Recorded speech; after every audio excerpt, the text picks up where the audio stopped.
प्रीति अल्केश जी, अमरावती, महाराष्ट्र।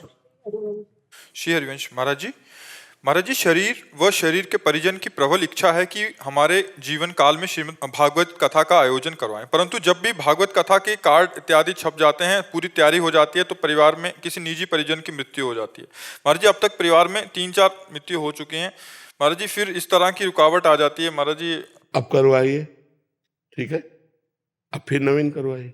अब परिवार में सब लोग ये कहते हैं कि मर जाएंगे तो अमर थोड़ी हो जाएंगे, मरना तो है ही एक दिन। इसका नाम क्या है इस लोक का? मृत्यु लोक। अच्छा, बिना अवधि के कोई मर जाएगा?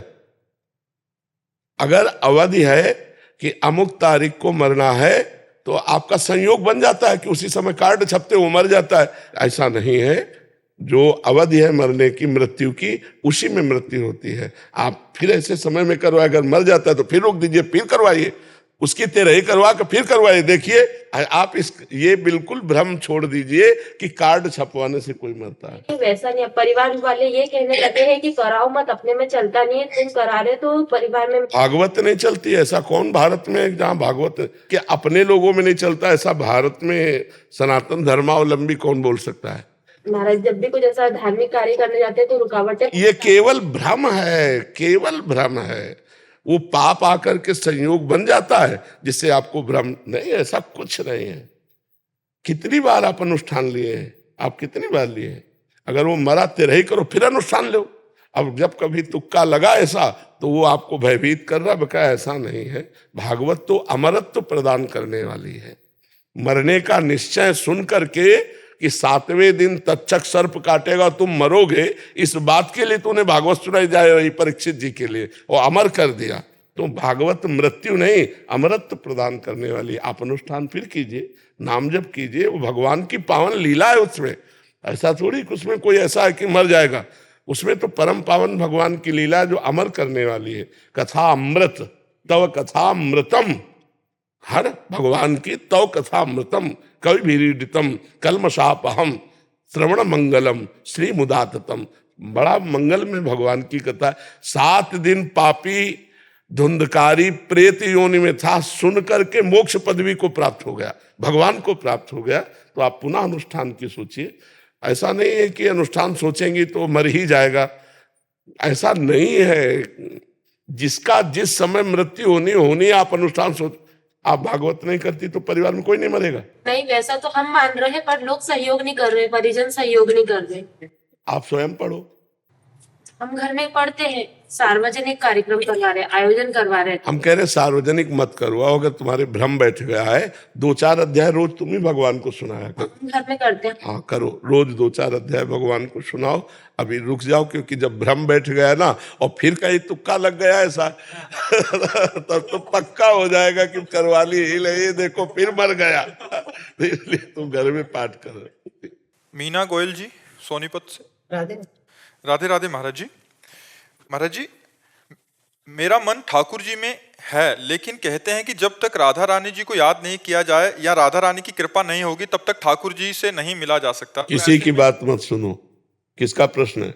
किसी की बात मत सुनो। वही ठाकुर जी, वही राधा रानी, वही राधा रानी, वही ठाकुर जी। चद्दर पूरा है, एक है, कहीं से भी पकड़ लो, खींचो, पूरा चद्दर आ जाएगा। कृष्ण कृष्ण कहो तो राधा रानी आ जाएंगी, राधा राधा कहो तो कृष्ण जी आ जाएंगे। वो एक ही है, राधा कृष्ण दो नहीं। रसोया परमानंद एक द्विधा सदा, श्री राधा कृष्ण रूपाभ्याम। जो परमानंद में रस है वही राधा कृष्ण रूपाभ्याम, तस्मै तस्मै नमो नमः। वही राधा कृष्ण बन गया, वही कृष्ण वही राधा, कोई अंतर थोड़ी है। दादाजी का नाम जपने से कृष्ण भगवान मिल जाए। अरे पीछे पीछे ढूंढेंगे। राधा नाम में मन नहीं लगता। तो आप कृष्ण कृष्ण जपो, किशोरी जी आ जाए तो उनसे प्रार्थना कर देना कि आप अपने प्रीतम से प्यार दे दो, दे देंगी। आप कृष्ण कृष्ण जपो। महाराज जी कहते हैं कि अपने जीवन में गुरु बनाना जरूरी है, गुरु के बिना जीवन व्यर्थ है। मैंने अपने मन से ठाकुर जी को गुरु बना रखा है। मेरे मन में जो भाव आता है ठाकुर जी की आज्ञा मानती हूँ। किसी जीव आत्मा को मेरा मन नहीं मानता गुरु बनाने को। ऐसे में क्या किया जाए? गुरु बिना मुक्ति नहीं। जब पूरा जीवन लगा के देख लो, अगर आपको भगवत प्राप्ति हो जाए तो मुझे बता देना। बस इतनी बात बताता हूँ। भगवान जब अवतरित हुए तो गुरु बनाए संदीपनी जी को, श्री कृष्ण जी, राम जी अवतरित हुए तो वशिष्ठ जी विश्वामित्र को गुरु बनाए। बिना गुरु के चाहे शिव बिरंच सम होई, गुरु बिन भव निधि तरह न कोई। आज हमें जो प्राप्त है हमारे गुरुदेव की कृपा से, आज किसी को भी जो प्राप्त है उसके गुरुदेव की कृपा से। मुझे ऐसा नहीं लगता बिना गुरु के कोई सिद्ध हो जाएगा या बिना गुरु के कोई परमात्मा प्राप्ति कर लेगा, क्योंकि हम गुरु परंपरा से चल रहे हो, हमें गुरु कृपा से ही जो प्राप्त है। इसलिए मुझे ये पता नहीं कि बिना गुरु के किसी को भगवान की प्राप्ति हो जाएगी। गुरु जी के बारे में इतनी बातें आती हैं जैसे न्यूज वगैरह में, तो उनको कैसे माने कि हाँ भाई कौन से गुरु ठीक रहेंगे? भगवान से कहो कि हमें गुरु की प्राप्ति कराओ।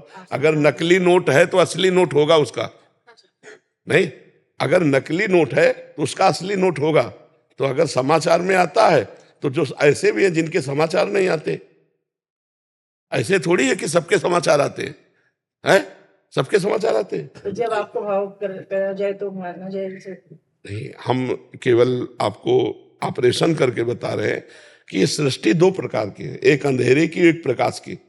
महीने में दो पक्ष आते हैं ना, एक कृष्ण पक्ष आता है, एक शुक्ल पक्ष आता है।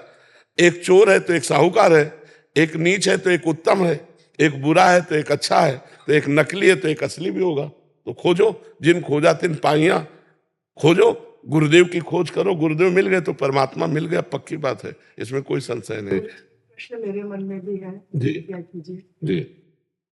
कहते हैं कि कोई भी दान पुण्य बिना गुरु नाम लिए आपको नहीं प्राप्त होगा, क्या? नहीं, प्राप्त तो होगा। हम भगवत प्राप्ति की कहते हैं, दान पुण्य की बात तो दोनों कर्म अवश्य भोगने होते हैं। ये बात गलत है, ये बात गलत है। इस बात को हम मान्यता नहीं देते, क्योंकि हमारे श्री भगवान कह रहे हैं अवश्य में वो भोक्तव्यम कृतम कर्म शुभा अशुभम। अशुभ माने पाप कर्म और शुभ माने पुण्य कर्म। तो पुण्य कर्म तो भोगने के लिए भगवान कह रहे हैं कि भोगना ही पड़ेगा। तो ऐसा नहीं है, हम परमात्मा प्राप्ति की बात कह रहे हैं, हम दान पुण्य की बात नहीं कह रहे, हम परमात्मा प्राप्ति की बात ये खूब गरज के कह रहे हैं। बिना गुरुदेव की कृपा के इस माया पर विजय प्राप्त कर ले, ऐसा मुझे सूरवीर नहीं दिखाई देता कोई। स्वयं भगवान ने आकर जब गुरु बनाया तो हम तो इंसान हैं, हमको तो गुरु कृपा चाहिए ही। बिना गुरु कृपा के मोक्ष मूलम गुरु कृपा, ध्यान मूलम गुरु मूर्ति, पूजा मूलम गुरु पदम, मंत्र मूलम गुरु वाक्यम, मोक्ष मूलम गुरु कृपा। जी। सागर कसेरा जी, इंदौर से। राधे राधे महाराज जी। महाराज जी, आत्मा का स्वरूप तो सत्य, चैतन्य और आनंद में कहा गया है, परंतु जब वह संसार में आती है तो वो उसे अपने सत्य स्वरूप का विस्मय क्यों हो जाता है? यदि आत्मा स्वयं चैतन्य स्वरूप, वो आप ही है ना, विस्मरण करने वाले की कोई और है? वह तत्त्वम असि, वेद कहता है। जिसे आप वह कह के संबोधन करते हैं, वह तो तत्त्वम असि, वो आप ही हैं। तो आप अपने भूल को संभाल लीजिए, जो आप अपनी भूल कर रहे हैं उसको संभाल लीजिए, तो आप जीवन मुक्त हो जाएंगे। आपको ही जीवन मुक्त होना है, आप ही बंधन हो। मन जो विषयों का चिंतन करता है और आप मन में तदात्म है, यही बंधन का कारण है। मन भगवत चिंतन करे और आप मन के दृष्टा बन जाए, ये जीवन मुक्त अवस्था है। आपने ही बंधन स्वीकार किया है तो आपको ही मोक्ष प्राप्त होगा। आप अपने बंधन को तोड़िए, यद्यपि वो कभी नहीं बंधा। जड़ चेतन ही ग्रंथि पड़ गई, यद्यपि मृषा छूटत कठिनाई। यद्यपि मृषा, झूठी बात है कि सच्चिदानंद कभी प्रकृति से बांधा नहीं जा सकता। जड़ और चैतन्य की गांठी नहीं पड़ सकती, पर वो पड़ गई क्योंकि हमने स्वीकार किया है। तो अब छूटत कठिनाई, अब छूटने में बड़ी कठिनता लग रही, क्योंकि हमने अपने को पुरुष मान लिया, मनुष्य मान लिया और मन और इंद्रियों के द्वारा भोगों को भोगने लगे। तो अब अपने चैतन्य घन स्वरूप को भूल गए। अब साधना करनी पड़ेगी। साधना से अंतःकरण पवित्र होगा, बुद्धि शुद्ध होगी, तब फिर स्मृति जागृत होगी। जैसे संपूर्ण गीता जी सुनने के बाद अर्जुन को स्मृति प्राप्त हुई। नष्टो मोहा स्मृतिर्लब्ध्वा त्वत्प्रसादान मयाच्युता। हे अच्युत, आपके कृपा प्रसाद से मोह का नाश हो गया और स्मृति जागृत हो गई। ये स्मृति जो विस्मृति के गर्त में चली गई, अब साधना के द्वारा उसे उठाना पड़ेगा। वो जहाँ जागृत होगी तो अपने आप आ जाएगा, हम ब्रह्मास्मि, मैं ब्रह्म हूँ, खत्म हो जाएगा। तो इसे हमने भूल की है, हम ही को मिटाना है इस भूल को। और सुंदर, मैं एक छोटी सी चीज कहना चाहता हूँ। जैसे जीवन तो मुक्तानंद के लिए है, लेकिन हम संबंधों से जुड़े हैं, तो संबंध में भी मायाकृत संबंध है क्या? स्वप्न में आप एक बादशाह बने, लाखों करोड़ों की प्रजा हुई, रानी हुई, महल हुए, जगे तब उत्तर दीजिए, झूठा था ना सब? तो उमा कहूं मैं अनुभव अपना, सत हरि भजन जगत सब सपना। मान रहे ना? ये झूठे संबंधों की अध्यात्म में महत्ता नहीं है, अध्यात्म में महत्ता नहीं, व्यवहार में महत्ता है। तो ज्ञानी पुरुष भी व्यवहार को सम्यक रूप से निभाता है, लेकिन सत्य मानकर नहीं, स्वांग मानकर। तुम किसी के पति हो तो पति का स्वांग कर रहे, किसी के पुत्र हो तो पुत्र का स्वांग कर रहे, लेकिन तुम्हें पता है ना मैं पति हूं ना मैं पुत्र हूं, मैं आत्मस्वरूप निर्विकार सच्चिदानंद हूं। जब ये स्थिति रहती है तो उसे जीवन मुक्त महापुरुष कहते हैं। ठीक है। स्वाति जी हरियाणा से। राधे राधे महाराज जी। महाराज जी, मैंने पढ़ा था कि ईश्वर प्राप्ति के लिए जीवित गुरु से दीक्षा लेना जरूरी होता है, बिना गुरु ईश्वर प्राप्ति संभव नहीं है। तो क्या सिर्फ नाम जप से ईश्वर प्राप्ति हो जाएगी बिना? हाँ, नाम जप करो, नाम जप से गुरु की प्राप्ति होगी, और गुरु प्रदत्त मंत्र और नाम से ईश्वर की प्राप्ति हो जाएगी। जब तक ईश्वर की भक्ति का बहुत हृदय में व्याकुलता नहीं आती, तब तक गुरु की खोज नहीं होती। और जब ये लगता है मुझे इसी जन्म में भगवत प्राप्ति करनी, तो फिर मतलब बेचैनी आ जाएगी, गुरु के बिना बेचैनी आ जाएगी। किसका प्रश्न है? नामदेव जी महाराज जन्म से ही नाम जप करते थे, भगवान के प्रिय भक्त थे। तो गोरा कुम्हार के यहाँ सब संत बैठे थे, ज्ञानदेव एकनाथ, बड़े सब नामदेव जी सब संत बैठे थे। तो एक थापी होती है जिससे मटकी ऐसे की जाती है, तो थापी को उठाया मुक्ताबाई ने और कहा कि चाचा ये किस काम में आती है? तो बोले मटकी कच्ची पक्की है, ये देखने काम में आती है। बोले अच्छा, ऐसे मारा, ऐसे सब संतों के। तो हंस दिए संत जन। और जब नामदेव जी के मारा तो उनका ये क्या है, संतों का अपमान करते हो, एकदम नाराज हो गए। बोले काका ये मटकी कच्ची है। तो सब संत फिर हंस दिए। सब संतों से कहा क्या हम कच्चे हैं? तो उनका हाँ आप कच्चे हो। क्यों कच्चे हैं? तो उनका आपने गुरु नहीं बनाया अभी तक। तो उनका गुरु बनाने की क्या जरूरत है? गुरु की आवश्यकता होती है भगवान का मिला देना। और नामदेव जी से स्वयं विट्ठल भगवान बातचीत करते थे। अब मंदिर गए और भगवान से कहा मैं कच्चा हूं। बोले हाँ कच्चे हो। जो भगवान ने भी कह दिया कच्चे, तो उनका किस बात के कच्चे हैं? उनका गुरु नहीं बनाया। तो बोले गुरु की जरूरत होती है आपकी प्राप्ति कराने के लिए, जब आप प्राप्त हो गए तो गुरु की जरूरत क्या? बोले इसी बात के तो तुम कच्चे हो, पहले गुरु बनाओ फिर तुम्हें हम बताएंगे। तो उनका हम किसको गुरु बनाएं? भगवान से पूछा। तो भगवान ने कहा इस जंगल में विशोबा खेचर नाम के महापुरुष पड़े हुए हैं, जाओ उनको गुरु बना लो। वो जंगल में गए तो शिव जी के मंदिर में वो पड़े थे, बड़े विचित्र ढंग से पड़े थे। डेहरी पे सर रखे थे और शिवलिंग पर पैर रखे थे। तो उनका ये तो साधारण आस्तिक पुरुष भी नहीं है, इनको हम क्या गुरु बना ले?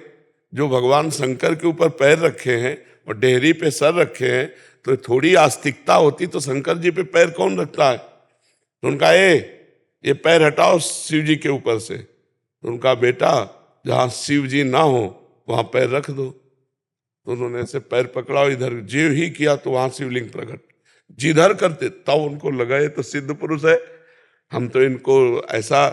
तो चरणों में बैठ गए। उन्होंने कहा भगवान ने कहा आपको गुरु बनाने के लिए। तो उनका बेटा कोई कण ऐसा नहीं जहाँ भगवान ना हो, ये शिक्षा दी।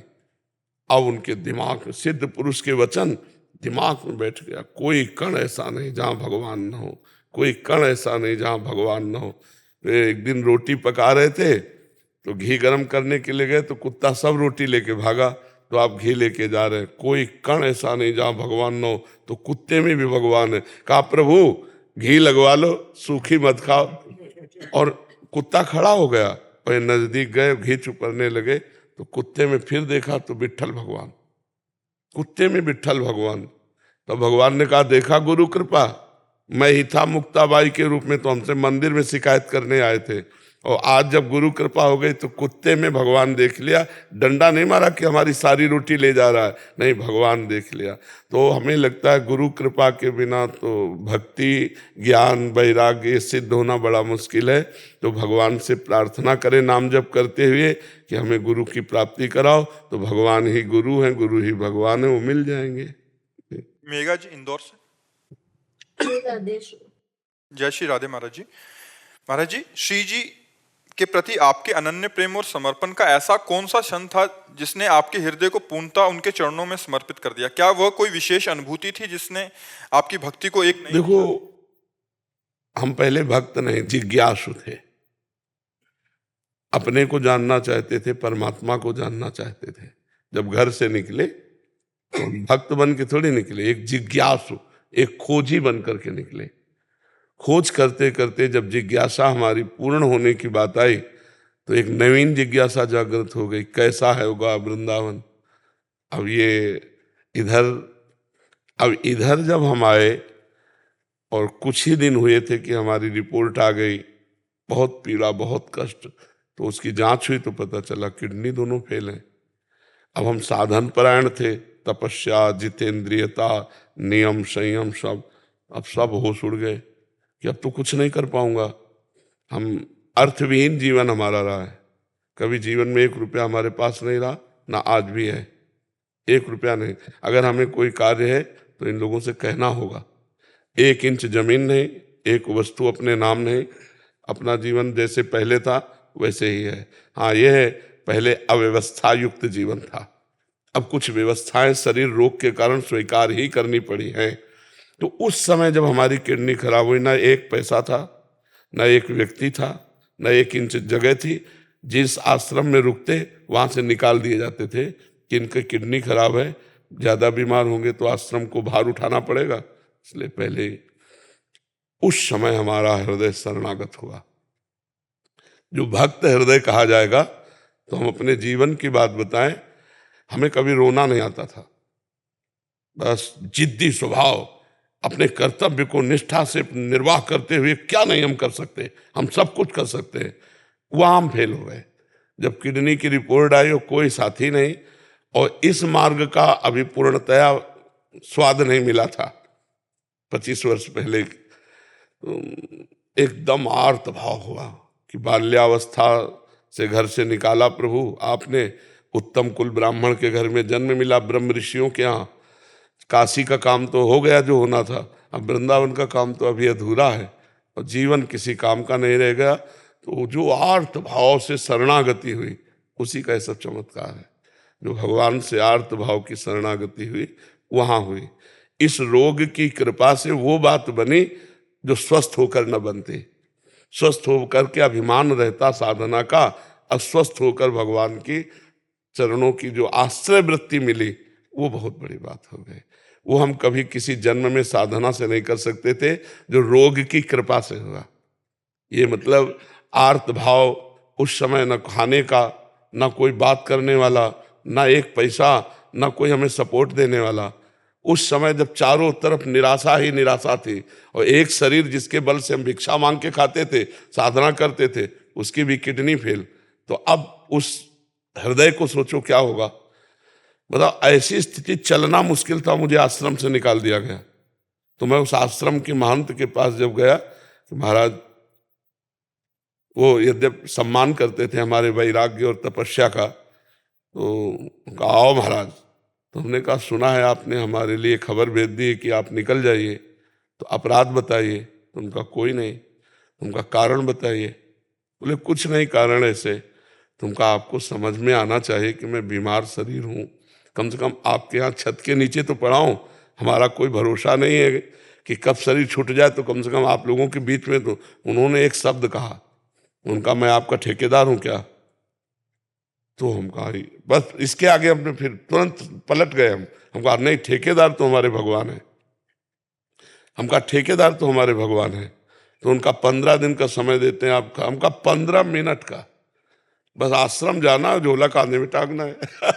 अरे बचपन से बैरागी है कोई, मतलब ऐसे थोड़ी कि घुटने टेक दे माया के इस प्रपंच में। नहीं नहीं, शेर दिल रहे, जिंदगी भर शेर की तरह, भूख प्यास गर्मी सर्दी हर कष्ट सहना।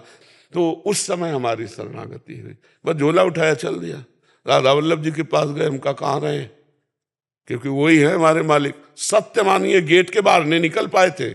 एक संत आए, बोले झोला वोला कहाँ लिए घूम रहे हो महाराज, तुमका निकाल दिए गए। अरे बोले आओ ना, बढ़िया व्यवस्था कर दी। धीरे धीरे श्री जी ने ये व्यवस्था कर दी, कितनी बड़ी व्यवस्था कर दी। तो भगवान का जब आश्रय हो गया, गोस्वामी तुलसीदास जी को जब सम्राट अकबर ने ताज उतार के रखा ना चरणों में, तो आंसू आ गए। तो निज जनों ने पूछा कि आनंद के आंसुओं की बादशाह प्रणाम कर रहा है? बोले नहीं, इस बात के आंसू की जब तुलसी राम का नहीं था तो मांगे टुकड़े नहीं मिलते थे। आज तुलसी राम का है तो बादशाह ताज उतार के रखता है ना। जब हम भगवान के शरण में, और जब उन्होंने स्वीकार कर लिया, तो आज लाखों लोग प्यार कर रहे हैं। नहीं तो ये शरणागति इस किडनी फेलने दिया। अगर ये किडनी फेलना होती तो ये शरणागति नहीं होती। ये जो चमत्कार हुआ ये इससे हुआ, पूर्ण आश्रय।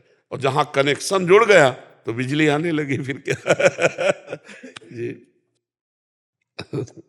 पतित पावन प्रभु आओ आओ, धन्यवाद धन्यवाद महाराज, आओ महाराज, धन्यवाद धन्यवाद। संतों को पहना दे, संतों को पहना। हे पतित पावन, आओ महाराज।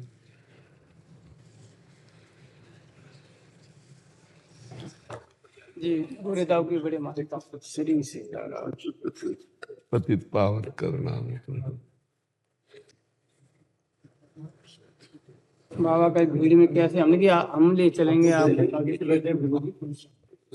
लाओ भाई प्रसादी वस्त्र संत भगवान को।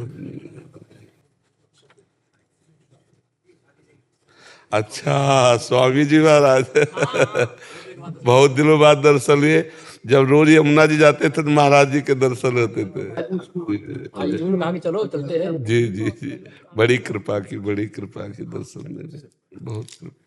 आज्ञा कीजिए, क्या सेवा करें। आपके दर्शन हो गए महाराज जी। महाराज पे चौपाई है ना, पाए हो ज्ञान भगत नहीं तजे ही, थोड़ा इस पर बोलो। पायो ज्ञान, हाँ, क्योंकि जैसे बिना भूमि के जल नहीं टिकता, जल टिकेगा तो भूमि में ही टिकेगा, ऐसे ही भक्ति में ही ज्ञान टिकता है। भक्ति का तात्पर्य है स्वरूपानुसंधान, ज्ञान में माना जाता है। और उसी स्वरूप को जिसे ज्ञानी आत्मा परमात्मा कहते हैं, भक्त भगवान रूप से कहते हैं। तो जब हम भगवान के प्रति दासत्व भाव रखते हैं तो अंततो गत्वा आत्मस्वरूप में स्थिति जाती है। मम दर्शन फल परम अनूपा, जीव पाव निज सहज स्वरूपा। हमारा जो सहज स्वरूप है वो भगवान का नित्य स्वरूप है। जब श्री कृष्णचंद्र जी गीता में कहते हैं मत्ता परतरम नान्यत किंचिदस्ति धनंजय, मेरे सिवा किंचन मात्र कुछ और नहीं है। तो यहाँ उनके सिवा कोई और नहीं है। भक्ति की चरम अवस्था में मैं का विस्मरण हो जाता है। ब्रह्म नहीं, माया नहीं, नहीं जीव नहीं काल, अपनी ही सुधि ना रही, एक रहे हो नंदलाल। एक भगवान की स्मृति मात्र रह गई, अपनी पूरी विस्मृति हो गई। ये भक्ति का चरम ज्ञान है। और ज्ञान का है कि अपनी स्मृति में इतना खो गया कि फिर और कोई स्मृति ही नहीं बची। तो दोनों में जाकर के जब मिलान करो जाकर के, तो केवल आत्मस्वरूप ही बचता है। निज स्वरूप अपना क्या है? जो आत्मस्वरूप है वो भक्ति में अंतिम में आके निर्णय में आता है और ज्ञान में प्रारंभ में आ जाता है। तो अगर हम दासत्व में नहीं आए गुरु के, तो शुद्ध ज्ञान हो ही नहीं सकता। नायम आत्मा प्रवचने न लभ्या न मेधया न बहुना श्रुते न। तो हम जहाँ भक्त भगवान की आराधना करता है वहाँ ज्ञानी गुरु की आराधना करता है। तो गुरु और भगवान में अभेद है। अगर वो गुरु की भक्ति से युक्त नहीं है तो उसे शुद्ध बोध नहीं प्राप्त हो सकता, उसका ज्ञान वेदांत पढ़ने से टिकेगा नहीं। और जब रस की स्थिति श्रीपाद प्रबोधानंद जी को आई, जिन्होंने सैकड़ों को ब्रह्मबोध कराया, तब कहते हैं कि प्रिया प्रीतम के चरणारविंद के प्रेम में वो सुख मिला जिससे मोक्ष सुख को थूक देने का मन करता है। ब्रह्मानंद थुतकी कृत्यम श्रीपाद प्रबोधानंद जी, ब्रह्मानंद में समभाव से अखंडानंद का बोध होता है, और वो जिसमें समभाव से अखंडानंद का बोध हुआ उसी में द्वैत के बाद अद्वैत और अद्वैत के बाद जो भावाद्वैत होता है उसमें जो सुख मिला वो प्रेमानंद मिला। और प्रेमानंद सुख के आगे सबने मोक्ष सुख का तिरस्कार कर दिया। रूप गोस्वामी भुक्ति मुक्ति पिशाचनी शब्द से कहा। हरिवंश महाप्रभु कह रहे हैं अलम विषय वार्तया नरक कोटि विभत्सया वृथा श्रुति कथाश्रमो बत विभेमि कैवल्यता। राधा सदी में आए राधा सदी थी। हाँ, बोले मुझे बड़ा भय लगता है इस मोक्ष से, मोक्ष सुख से बड़ा भय लगता है, और मेरे आगे चार जो धर्म अर्थ काम मोक्ष है, धर्माद्यर्थ चतुष्टयम विजयताम किम तद्वृथा वार्तया। अब बिना भक्ति के ज्ञान टिकता नहीं है। सनक सनंदन सनातन सनत कुमार परम ज्ञानी है, लेकिन हरीश शरणम हरीश शरणम हरीश शरणम हरीश शरणम हर समय उनके श्रीमुख से निकलता रहता है। भगवान शंकर ज्ञान स्वरूप है, लेकिन निरंतर भगवान का नाम जप करते रहते, भगवान की लीला कथा का गान करते रहते। तो जैसे भूमि के बिना जल नहीं टिकता, ऐसे भगवान की भक्ति के बिना, भगवान के दासत्व के बिना, भगवान में अभेद भाव करके चाहे भक्ति करो, पर बिना उनकी भक्ति के ये ज्ञान रस टिकता नहीं। और परम ज्ञान भक्तों में ही पाया गया। देखो अद्भुत ज्ञानी हनुमान जी महाराज हैं। कौन सा ऐसा ज्ञान है जो हनुमान जी को ना हो? है नहीं, परम ज्ञानी है। ज्ञानी नाम अग्रगण्यम कहा गया, ज्ञानी नाम अग्रगण्यम बुद्धिमताम वरिष्ठम, बुद्धिमता। और भगवान के चरण लिए हुए हर समय सेवा में रहते हैं। विश्वामित्र महामुनि गरुण महाज्ञानी गुण। तो अब ये है कि जैसे अज्ञान की धरा में भक्ति जो प्रारंभ होती है वो ज्ञान की धरा में नहीं होती। ज्ञान की धरा में अपनी ही आत्मा प्रिया प्रीतम के रूप में खेल रहे हैं, उसमें कोई द्वैत नहीं रहता। पर वो माना हुआ जो द्वैत है बाद का भाव के द्वारा, वो द्वैत नहीं है, विद्या जनित बांधाने वाला। जैसे हम प्रिया प्रीतम को देखते हैं तो हमारी आत्मा ही प्रिया प्रीतम है, प्रिया प्रीतम ही हमारी आत्मा है। आत्मा हरिवंश प्रगट परमानंद श्री हरिवंश प्रमाण मनम, श्री हरिवंश विदिति विधि वेदम, श्री हरिवंश जो तत्व भेदम, जो हमारे आचार्यों की वाणी है कि अभेद तत्व हरिवंश चंद्र जो है, आत्मा हरिवंश चंद्र जो हरिवंश हा हरि रा राधा वा वृंदावन सा सहचरी। तो बिना प्रेम के, चाहे वो आत्म प्रेम हो चाहे वो कृष्ण प्रेम हो, ज्ञानी बहुत मिल सकते हैं लेकिन आत्म प्रेमी मुश्किल मिल सकते हैं। आत्मबोधवान आत्म प्रेमी, तो बिना विशुद्ध भक्ति के ज्ञान टिकता नहीं। इसीलिए गोस्वामी जी ने बात कही, कंचन तजना सहज है, सहज प्रिया का नेह, बान बड़ाई ईर्षा दुर्लभ तजनाए है। जी तो सहज तो लिखा है सहज, लेकिन सहज तो दिख नहीं रहा। नहीं, सहज कहा कि जो त्यागी जन है उनके लिए कहा, ये सहज जनरल के लिए नहीं कहा। ये सहज जनरल के लिए नहीं कहा। जो त्यागी जन है वो सहज भाव में आके स्त्री के संग का त्याग कर सकते हैं, कंचन की आसक्ति का त्याग कर सकते हैं, लेकिन उन त्यागियों में भी मान प्रतिष्ठा की चाह रहती है, उन त्यागियों में भी ईर्ष्या भाव रहता है। ये सहज जनरल व्यक्ति के लिए प्रयोग नहीं होता। निवृत्ति दूर कैसे हो? महाराज जी, जब तक भगवत भाव नहीं आता तभी तक ये सब कूड़ा करकट टिका रहता है। शरीराभिमान बना हुआ है, इसीलिए तो मान प्रतिष्ठा प्रिय लगती है। मत्सरता मेरे से आगे तो ईर्ष्या हो जाएगी हमारी। लेकिन अगर मेरा भगवान ही सब रूपों में है, उमा जे राम चरण रत विगत काम मद को, तो निज प्रभु में देखे जगत तो कैसन करें। अगर हम सब में अपना भगवान देख रहे हैं, सर्वम खलमिदम ब्रह्म देख रहे हैं, वासुदेवा सर्वमिति देख रहे हैं, जब वही बना था, वही बना है, वही बना रहेगा, तो फिर हम लोग तो भगवत मार्ग के पति के तो मान बढ़ाई अपने इष्ट से चाहे, ऐसा नहीं हो सकता। सो अनन्य गति जाके असमत न टरे हनुमंत, मैं सेवक सचराचर रूप स्वामी भगवत। तो हमें लगता है सब में भगवत भाव करने से ईर्ष्या, मत्सरता, मान प्रतिष्ठा, इससे हम निपट लेंगे। अगर भगवत भाव नहीं है तो निपटना मुश्किल है। इसीलिए सहज कहा कि जो बड़े त्यागी हैं वो सहज में कंचन कामनी का त्याग कर दिए, लेकिन उन सहज में जिन्होंने कंचन कामनी को सहज रूप से कोई श्रम नहीं उठाया, इतने बड़े त्यागी हैं कि कंचन कामनी को सहज रूप में त्याग दिया, वो भी मत्सरता, ईर्ष्या, मान प्रतिष्ठा त्यागना कठिन है। और ये त्यागने के लिए सहज उपाय है। सबके चरणों में प्रणाम करो, सबको भगवत भाव करो, न ईर्ष्या होगी न मान प्रतिष्ठा की चाह होगी। सब में भगवान जड़ चेतन जग जीव जत सकल राम में जानी, बंदों सबके पद कमल सदा जोरी जुगपान। तो ना ईर्ष्या रहेगी, ना अपने इष्ट से मान प्राप्ति की चाह थोड़ी होती। जब हम आप में अपने इष्ट का दर्शन करेंगे तो हम आपसे प्रणाम करवाने में सुखी नहीं होंगे, दुखी होंगे कि मेरा स्वामी झुक रहा है।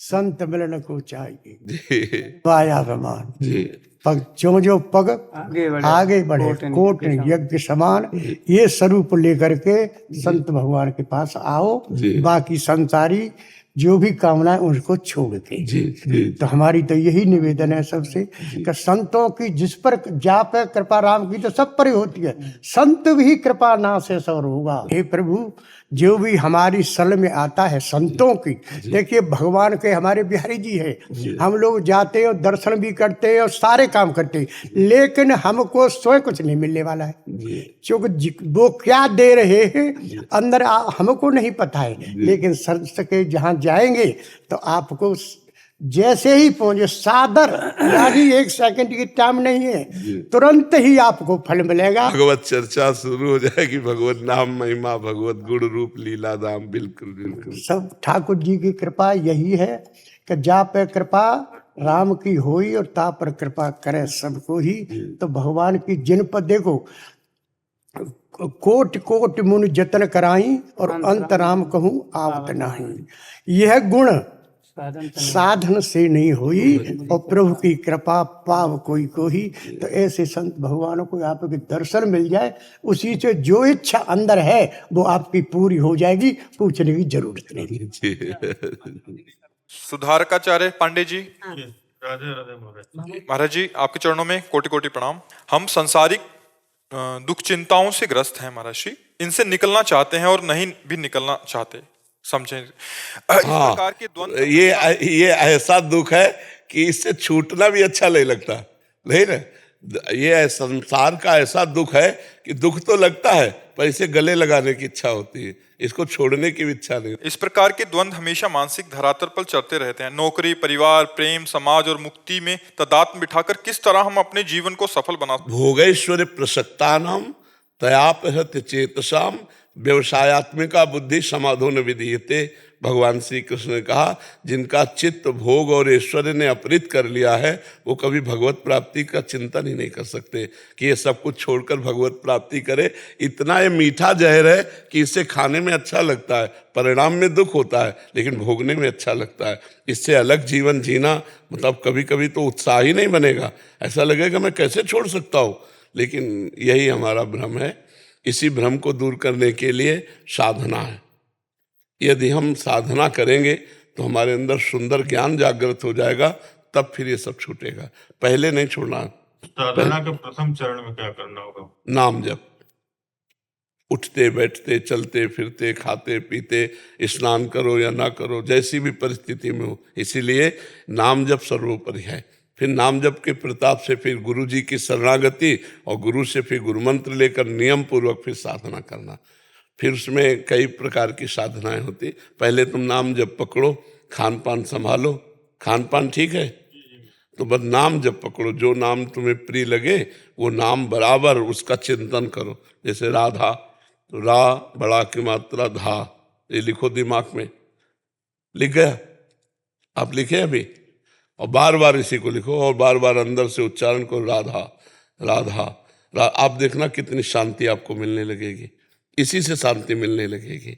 इसी से आपका जब हमारा संसार का चिंतन छूटेगा ना, और प्रभु का चिंतन होगा तो एक आनंद की अनुभूति होती है। पहले पाप नष्ट होते हैं इसलिए जलन होती है, और फिर जहाँ पाप नष्ट हुए तो आनंद की अनुभूति होती है। आप इसी को शुरू करो, नाम जप करना। राधे राधे गुरुदेव, अभी अभी आपने बोला कि गुरु मंत्र को लेके जाप करना चाहिए जी और उसके बाद आपने ये भी बोला कि जिस नाम में रुचि हो। जी, तो गुरु मंत्र करते करते पहले सुनो, प्रारंभ में जिस नाम में रुचि हो, इसलिए कि आपने गुरु नहीं बनाया। प्रारंभ में जिस नाम में रुचि हो जपो। वो नाम क्या करेगा? आपके हृदय को शीतल करेगा, आपके हृदय में लालच पैदा करेगा भगवदानंद का, भगवत प्राप्ति का। अब जब भगवत प्राप्ति का लालच होगा तो हमें गाइड चाहिए कि हमें कैसे भगवत प्राप्ति होगी, तो हमें गुरु की शरणागति चाहिए। अब जब गुरु की शरण में होंगे तो वो मंत्र देंगे, उपासना देंगे, पद्धति देंगे। समझ लेना। गुरु मंत्र करते करते मेरा मंत्र महामंत्र में बदल गया अपने आप। मतलब जैसे मैं ये कमजोरी, हम इसे प्रशंसा नहीं कहेंगे, इसे हम कमजोरी कहेंगे कि आपकी अभी गुरु मंत्र में निष्ठा नहीं आई। नहीं, ऐसे थोड़ी कि गुरु मंत्र जपते जपते कुछ और चलने लगे। ये कमजोरी है साधक की। साधक अभी परिपक्व नहीं हुआ। नहीं तो जो गुरु मंत्र चल रहा है उसी गुरु निष्ठा में हम स्थित हैं। भूल करके रसना कटो जो अन रटो, निरख अन फुटो नयन, श्रवण फुटो जो अन सुनो, श्री राधा जस बहन। हमारी जबान कट जाए यदि हम और कुछ जपें, हमारे नेत्र फूट जाए जो और कुछ देखें, हमारे कान फूट जाए जो और कुछ सुने। जी, एक बार अगर गृहस्थ टूट जाए, गृहस्थ टूट जाए, या पति को छोड़ दिया, पति को छोड़ दिया। अब तुम्हारी हिम्मत हो तो ब्रह्मचर्य से रहो, अगर हिम्मत नहीं है तो आगे किसी को स्वीकार कर लीजिए। भाई देखो, इसमें हमें तो ये देखना होगा कि व्यभिचार से अच्छा है किसी एक पुरुष को स्वीकार करके धर्म पूर्वक जिया जाए। नहीं, 4 लोगों से अगर हम मान लो ब्रह्मचारी नहीं रह सकते और इधर उधर गंदी हरकत करें, तो उस हरकत से अच्छा है किसी एक सात्विक पुरुष को स्वीकार करके भगवत आराधना करें। और इधर उधर मन भटकाने से ठीक नहीं है। ये बढ़िया है कि किसी एक पुरुष का आश्रय लेकर के निकल जाए, जिंदगी पार कर ले। पर ये देखना है कि अगर ब्रह्मचर्य रह सकते हैं तो मानो कि भगवान ने संसार से उद्धार के लिए आपको संबंध विच्छेद कर दिया। अब आप ब्रह्मचर्य से रहकर भजन करो। अगर ये क्षमता नहीं है तो फिर किसी एक पुरुष को स्वीकार कर लेना चाहिए। युवराज शर्मा जी, उड़ीसा से। राधे राधे गुरु जी। महाराज जी, आपके चरणों में कोटि कोटि प्रणाम। महाराज जी, आपकी कृपा और भक्ति से यदि मुझे देवादिदेव महादेव और माँ आदि शक्ति के दर्शन होते हैं तो क्या ये भगवत प्राप्ति मानी जाएगी या फिर ये भगवत प्राप्ति के लिए प्रभु द्वारा दिखाया गया मार्ग माना जाएगा? मार्ग। अभी भगवत प्राप्ति नहीं हो गई क्या? जैसे अब कई लोग हैं, जैसे परम पूज्य श्री रामकृष्ण परमहंस जी या परम पूज्य श्री महात्मा त्रिलंग स्वामी जी, तो ऐसे हम तो सिर्फ महादेव की भक्ति करके रुक जाते हैं। नहीं तो ऐसा कोई सिद्धांत थोड़ी है कि महादेव का हर भक्त वैष्णव ही बने, ऐसा थोड़ी है। वो भगवान शिव पूर्ण है, कोई भगवान शंकर अपूर्ण थोड़ी है। जो श्री कृष्ण है वही शिव है, जो शिव है वही श्री कृष्ण है, कोई अंतर थोड़ी है। तो जो शिव में आसक्त है वो भी पूर्ण है, जो कृष्ण में आसक्त है वो भी पूर्ण है। तो भगवान शिव जब कृपा करते हैं तो अपने निज जनों को कहीं कहीं कृष्ण भक्ति में लगा देते हैं। जैसे नरसिंह मेहता को लगा दिया, प्रेमानंद को लगा दिया, और कितने ऐसे तो ये उनकी मौज है कि अपने किस पार्षद को कहाँ भेजते हैं। बकाया वो पूर्ण है, शिव पूर्ण, कोई अधूरे थोड़ी है, अपूर्ण थोड़ी है, पूर्ण परमात्मा है महादेव जी। समझ रहे हो ना गुरु जी? अब जैसे हम लोग घर में बहुत देवी देवताओं की पूजा करते हैं, राम जी, हनुमान जी, लक्ष्मी जी, सब। प्रारंभ में तो हमें लगता है सबको ही ऐसे करता है, फिर आगे चलकर जब भक्ति रंग लाती तब वो एक में आ जाती है। अभी तो प्रारंभ में तो सबकी भक्ति ऐसी चलती है, कोई दोष नहीं है। महाराज जी, एक छोटा सा सवाल और था। अगर जैसे अब 84 जी का नियम है कि 7 दिन में 12-12 पद करके पूरा करें, मैं कोशिश करता हूँ कि एक ही दिन में 1-1 घंटे में करके पूरा। बहुत सुंदर, बहुत सुंदर, बहुत सुंदर। भगवान की बड़ी कृपा है, आप ऐसा ही किया करो। ठीक है? हाँ, बहुत। आप कहते हैं नाम जप करो आपका कल्याण हो जाएगा, भगवत प्राप्ति हो जाएगी। गुरु जी, हम श्री जी की सेवा कैसे प्राप्त करेंगे? हाँ, ये बात तुम्हारी और गंभीर है। जब श्री जी की सखी की शरण में हो जाओगे और उनकी आज्ञा के अनुसार सेवा में प्रगट में लगोगे तो फिर अप्रकट सेवा में जो अपनी दृष्टि में नहीं आ रही है, अव्यक्त है हमारी दृष्टि से, वो दिव्य सेवा में प्रवेश आचार्य करवाते हैं। जैसे हम लोगों के आचार्य हरिवंश महाप्रभु है ना, तो हित सजनी है, हम उनकी शरण में हुए और उनकी पद्धति के अनुसार जब हम सेवा करेंगे तो आचार्य की कृपा से श्री जी की सेवा में पहुंच जाएंगे।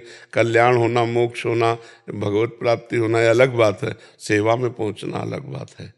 श्री जी की सखी रूप होकर सेवा, ये आचार्य गुरु कृपा से ही होता है, इसमें साधना बल काम नहीं करता। जब हम इस मार्ग में आए थे ना तो एक बच्चे जैसे थे, ज्ञान मार्ग में प्रवीण होते हुए भी बिल्कुल कुछ समझ में नहीं आ रहा था। ये जो हरिवंश रस है, बिरलो समझन हार, अगर हमारे गुरुदेव भगवान कृपा न करते तो हम बिल्कुल इस रस को नहीं समझ पाते। हमारी बुद्धि ही काम नहीं कर रही थी, जो ज्ञान में काम कर रही थी वो प्रेम में काम नहीं कर रही थी प्रियालाल के। जब उनकी कृपा हुई तब समझ में आया। तो हरिवंश महाप्रभु का शरणागत होकर गुरुदेव की आज्ञा के अनुसार रस रीति से यदि सेवा की जाए तो यहाँ जो सेवा में रुचि होगी वही श्री जी की सेवा में पहुंचा दिया जाएगा। हाँ, गुरु जी, हमारे माता पिता वर्ष पदार्थ का सेवन करते हैं तो हम आप तो वो अपनी गति को प्राप्त होंगे, आप मत खाइए, आप अपनी गति को प्राप्त हो। उसी बर्तन में हमको पाना पड़ता है ना, फिर तो दीक्षा नहीं मिल सकती, फिर दीक्षा नहीं दे सकते, क्योंकि अभक्ष भोजन का तो त्याग हम जब किसी को दीक्षा देते तो 4 बातें कहते हैं। 11 माला गुरु मंत्र का नित्य जप, 12 पद चतुराशी जी के, अभक्ष भोजन का त्याग और कुसंग का त्याग, ये 4 बातें कहते हैं। शेष बातें धीरे धीरे सब सुधर जाएंगी। अभक्ष भोजन त्याग हो गया, कुसंग छूट गया, नाम जप मंत्र जप हो रहा है, वाणी पाठ हो रहा है, नाम वाणी जहाँ श्याम श्यामा तहाँ मंगल हो जाएगा। पर हम खुला वर्णन किया है कि जिस पात्र में मांस रांधा गया है उस पात्र में खीर पूड़ी भी बना के दी जाए तो अभक्ष ही रहेगा। जिस रसोई में मांस रांधा गया है उस रसोई में वैष्णव भोजन नहीं पा सकता। शिंदो जी दिल्ली से। महाराज जी राधा राधा। महाराज जी, संसारिक रिश्तों का क्या मोल है? इनसे बिछुड़ने में इतना दुख क्यों होता? हमसे पूछती हो जिसने कोई मोल ही नहीं रखा, रद्दी कागज की तरह मिटा दिया, उससे पूछते हो कि संसारिक रिश्तों का क्या मोल है। महाराज जी, इनसे बिछड़ते हैं तो बहुत दुख होता है। इसी के लिए तो बाबा जी बोले थे, जब घर में हम अपनी माँ को देखा, बहुत प्यार माँ से था, तो लगा ये मरेगी तो हम फिर जिएंगे कैसे। तो लगा एक ऐसा यार चुनो जो कभी छूटे ना, कभी बिछुड़े ना, कभी दूर ना हो। तो वो निकले श्री भगवान ही ऐसे मित्र। तो बचपन से फिर उन्हीं की मित्रता की। अगर संबंधों का वास्तविक सुख लेना चाहते हो तो सब में भगवान की भावना करो। पुत्र में भगवान की भावना करो, पति में भगवान की भावना करो, पत्नी में भगवान की भावना करो, जो जो अपने रिश्ते नाते हैं सब में भगवान की भावना करो तो तुम दुख से बच जाओगे। नहीं तो हर संबंध दुख देता है, मिलने में सुख, बिछुड़ने में दुख, यही संसार की रीति चलती है। और यहाँ बिछुड़ना पड़ेगा क्योंकि इसका नाम मृत्यु लोक है। कब कौन बिछुड़ जाए पता नहीं। ये आसक्ति बहुत दुख देती है। आसक्ति, मान लो आपसे प्यार है, आपसे आसक्ति हो, आप चले गए तो वो हृदय व्यथित रहेगा, वो जलता रहेगा। हमें लगता है इसलिए भगवत भाव से किया जाए तो भगवान सब रूपों में है, तो ये भाव ही इतना महिमामय है कि दुख नहीं होगा। ये दुख नहीं होगा। सब में भगवान का भाव करो तो दुख नहीं होगा। भगवान के भाव के बिना जो संबंध है वो बिना दुख दिए जाएगा नहीं, वो दुख दे के ही जाएगा। मेरा पुत्र 20 साल की उम्र में अकाल मृत्यु को प्राप्त हो। हाँ, ऐसा होता। तो अब उस चीज से बाहर आने में दिक्कत। हाँ बिल्कुल, लेकिन बाहर आ जाओ तो अच्छा, नहीं तो तुम भी चली जाओगी। सोचते सोचते तुम भी चली जाओगी, इस मनुष्य जीवन को व्यर्थ कर दोगी। हमें लगता है जल्दी से जल्दी बाहर आ जाओ और अपना काम मनाओ, अपने पुत्र का भी मंगल करो, नाम जप करो और पुत्र को दो तो अकाल मृत्यु हो गई, उसका भी मंगल हो जाएगा। और नाम जप करो, आप अपना भी मंगल कर लो। अब दुख किए तो कुछ हाथ लगना नहीं है। मान लो रोज बैठ के 2-4 घंटा चिंतन करो, रो उसका, तो ना उसका मंगल होगा ना आपका मंगल होगा। अब रोने से हटो और भगवान का नाम स्मरण करो और वो नाम उसको दो कि उस जीवात्मा जो हमारा पुत्र बना था उसका मंगल हो, तो उसका भी मंगल होगा, आपका भी मंगल होगा। महाराज जी, कई बार ऐसे रिश्ते होते हैं जैसे भगवान कृष्ण और सुदामा की ऐसी मित्रता होती है जो हमें सही रास्ते पे चलाती है। हाँ बिल्कुल। उनसे तो संबंध विच्छेद करना नहीं, संबंध विच्छेद नहीं, भगवत भाव और सही रास्ते पे चले तो ऐसी मित्रता तो कायम रहनी। बिल्कुल बिल्कुल बिल्कुल, लेकिन कायम रहेगी नहीं। ये माया क्षेत्र है, कहीं न कहीं प्रतिकूलता आ जाएगी, कहीं न कहीं विक्षेप पड़ जाएगा। बराबर श्री कृष्ण और सुदामा की जैसी मित्रता तो श्री कृष्ण ही निर्वाह कर सकते हैं। सुदामा जैसा त्यागी और श्री कृष्ण अनुरागी और श्री कृष्ण जैसे ऐश्वर्यवान और ऐसे त्यागी मित्र को प्यार करने वाले। नहीं, गरीब मित्र को कोई प्यार करता है क्या? गरीब मित्र को आए फोन उठाने बंद कर दे कि कहीं कुछ मांग न ले ले। तो वो अगर किसी चीज की आप शुभकामना भी दे रहा होगा तो भी फोन नहीं उठाएंगे। अरे ये बात ये है। गगन शर्मा जी। राधे राधे। राधे राधे महाराज जी। महाराज जी, मुझे ऐसा क्यों लगता है कि गुरुजी मैं धरती पर कुछ विशेष उद्देश्य से आया हूँ, वो उद्देश्य कैसे पता करूं? उसे सब मनुष्य विशेष उद्देश्य के लिए आए हैं। बड़े भाग मानुष तन पावा, सुर दुर्लभ सदग्रंथन गावा, साधन धाम मोक्ष कर द्वारा, पाए न जे परलोक संभारा, सो परत्र दुख पावई, सिर धुनि धुनि पछताए, काल ही कर्म ईश्वर मिथ्या दोष लगाए। बोले बड़े भाग से मनुष्य शरीर मिला, ये देवताओं के लिए भी दुर्लभ है। मतलब देव दुर्लभ दे ही कही गई, मनुष्य दे। देवताओं को जो भोग प्राप्त है वो मनुष्य लोक में है ही नहीं। वहाँ जब कोई देवता चलता है तो सुगंध का वातावरण हो जाता है, यहाँ पसीने की दुर्गंध, किस तरह की दुर्गंध। फिर भी देव दुर्लभ कहा गया मनुष्य शरीर। क्यों? क्योंकि देवता भजन नहीं कर सकते। वो भोग तो भोग सकते हैं लेकिन तपस्या नहीं कर सकते, भजन करके भगवान को नहीं प्राप्त कर सकते। तो हमारा आपका जो विशेष कर्तव्य है वो भगवान का भजन करके भगवान को प्राप्त करना है। ये लौकिक उन्नति कितनी भी बड़ी प्राप्त हो जाए, अगर परमार्थ नहीं बना तो मरने के बाद फिर सब विद्या भूल गए, फिर पता नहीं किस योनि में जन्म होगा। अगर मनुष्य ही जन्मे तो फिर ककारा पढ़ाई शुरू होगी, फिर एक एक रुपया कमाओ, फिर मर जाओ, फिर यही शुरू करो। तो मनुष्य जन्म का विशेष कर्तव्य भगवत प्राप्ति। समझ पा रहे? अगर भगवत प्राप्ति नहीं तो जीवन बेकार है, फिर उसका कोई महत्व नहीं।